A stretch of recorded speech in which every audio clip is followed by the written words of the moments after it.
Space is awesome, and this is a serious video. Really, it's a serious video because we're going to talk about the star Sirius. So over the last 3 weeks, we've spoke about the rover called Perseverance on Mars. We spoke about Vera Rubin and dark matter. We have spoke about the cool meteorite. It was found in the driveway in the UK. Very exciting stuff.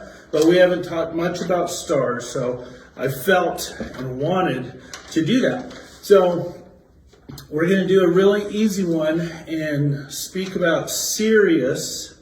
And Sirius is the brightest star in the night sky. It's in the south, so north, south. You're going to want to look that way. Not too high up, a little bit higher and above is Orion and Orion's belt. And if you can find the belt, then we just do a simple point down with the belt down to about 8 belt lengths, and then you wind right up at Sirius.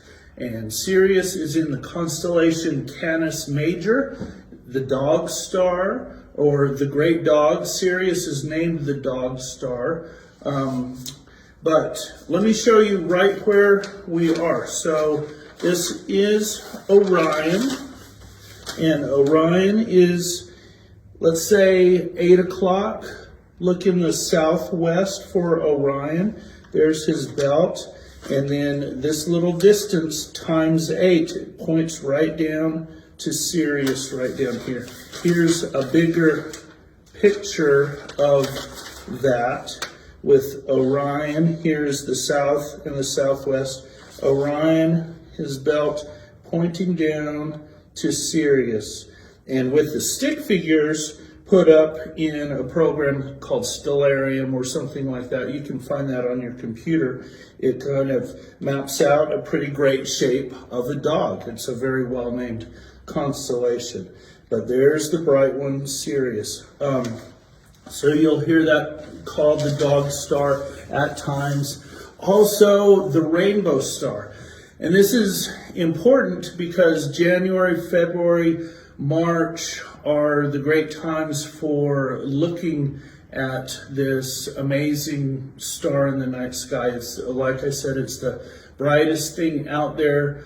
The only things more brilliant, remember, brilliance for astronomers is measured in magnitude, and so the smaller the number, the brighter the celestial body.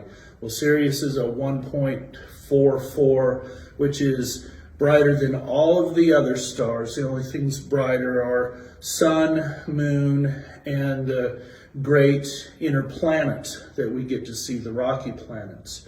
And then it's Sirius. So easy to find.